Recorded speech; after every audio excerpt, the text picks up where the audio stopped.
A voz humana é um instrumento que todos tocamos. É provavelmente o som mais potente do mundo, é o único que pode começar uma guerra ou dizer eu te amo. E mesmo assim, muitas pessoas passam pela experiência de falar sem ninguém ouvir. E por quê? Como podemos falar poderosamente para fazer diferença no mundo? O que eu gostaria de sugerir é que existem alguns hábitos que precisamos afastar. Eu reuni aqui, para seu prazer, 7 pecados mortais da fala. Não tenho a pretensão de dizer que é uma lista completa, mas esses 7 pecados, eu acho, são grandes hábitos nos quais todos podemos cair. Primeiro, fofoca. Falar mal de alguém que não está presente. Não é um bom hábito e sabemos muito bem que a pessoa que fofoca, 5 minutos depois, estará fofocando sobre nós. Segundo, julgar. Conhecemos pessoas como nessa imagem. É muito difícil escutar alguém se você sabe que está sendo julgado e condenado ao mesmo tempo. Terceiro, a negatividade. Você pode cair nessa. Minha mãe, nos últimos anos de vida, tornou-se muito negativa e isso é difícil de ouvir. Eu lembro que um dia eu disse para ela, hoje é 1º de outubro, e ela disse, eu sei, não é terrível?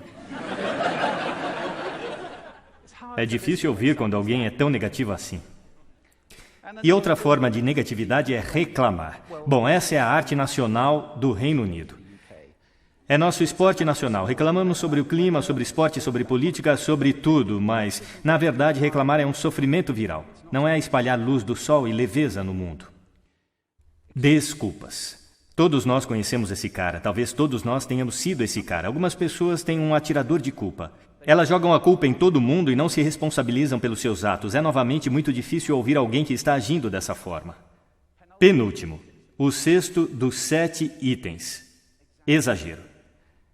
Ele prejudica a nossa linguagem às vezes. Por exemplo, se eu vejo alguém que é realmente incrível, do que eu chamo isso? Então, é claro, esse exagero se torna mentira e nós não queremos ouvir pessoas que sabemos que estão mentindo para nós. E, finalmente, o dogmatismo. A confusão de fatos com opiniões. Quando essas duas coisas se confundem, você está ouvindo na direção oposta, alguém está bombardeando você com suas opiniões e como se fossem a verdade. É difícil. Então aqui estão eles, os 7 pecados mortais da fala. São coisas que eu acho que precisamos evitar. Mas há uma forma positiva de pensar sobre isso? Sim, existe. Eu gostaria de sugerir que há 4 bases, fundações, sobre as quais podemos ficar se queremos que o nosso discurso seja poderoso e para fazer a diferença no mundo.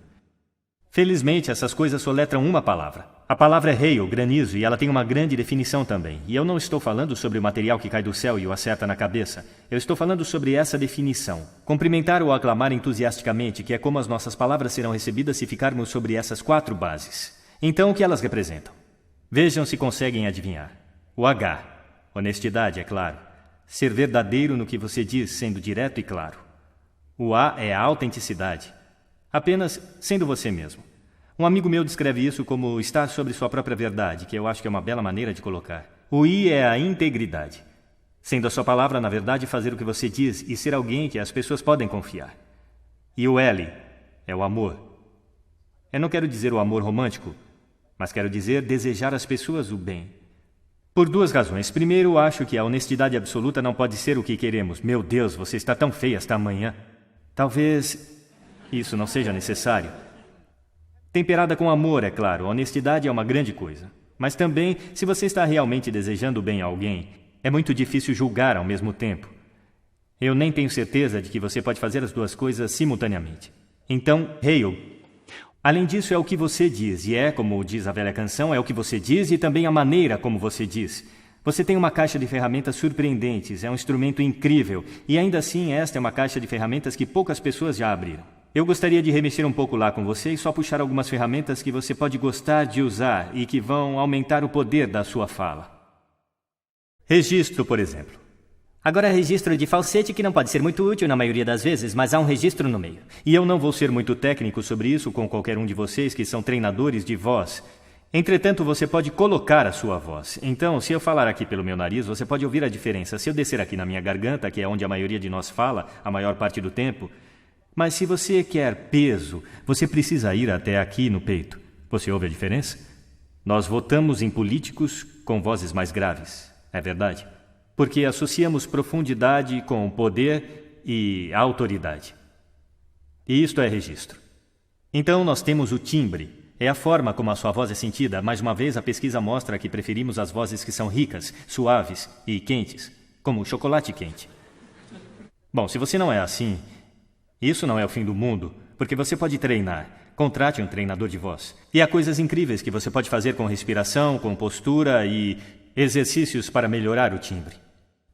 E agora a entonação. Eu amo entonação. Esta é a metalinguagem que usamos para lhes conferir significado. É uma raiz de sentido na conversa. As pessoas que falam tudo em uma nota só são realmente muito difíceis de ouvir se eles não têm entonação alguma. É daí que o mundo monotônico vem, ou monótono, monotom. Também temos entonação repetitiva, chegando agora, onde cada frase termina como se fosse uma pergunta, quando na verdade não é uma pergunta, é uma afirmação. E se você repetir essa várias vezes, na verdade restringe a sua capacidade de se comunicar através da entonação, que é uma pena. Então vamos tentar quebrar esse hábito.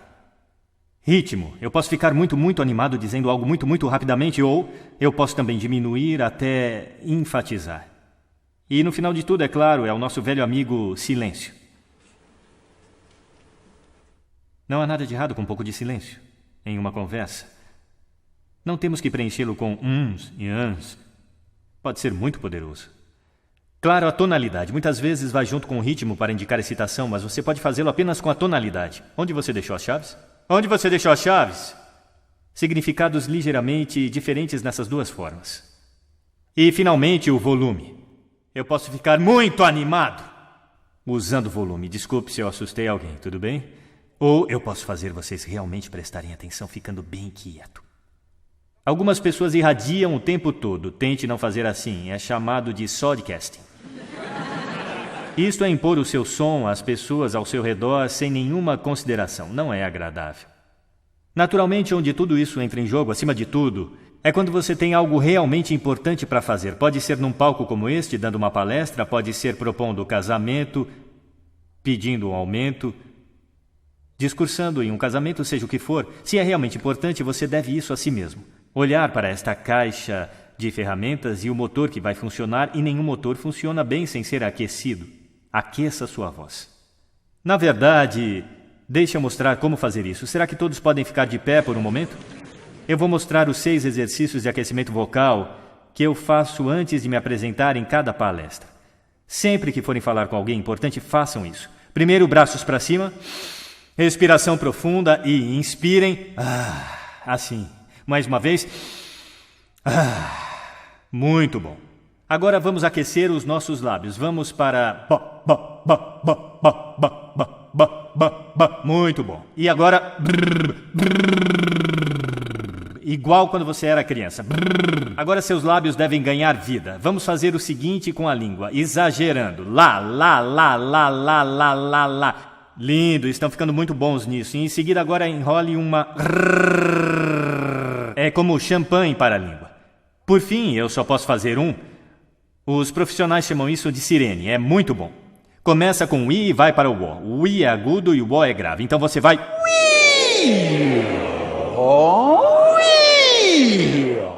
Fantástico, uma salva de palmas para vocês. Sentem-se, obrigado. Da próxima vez que falarem, façam isso com antecedência. Agora deixe eu colocar isso no contexto para fechar. Esta aqui é uma questão séria.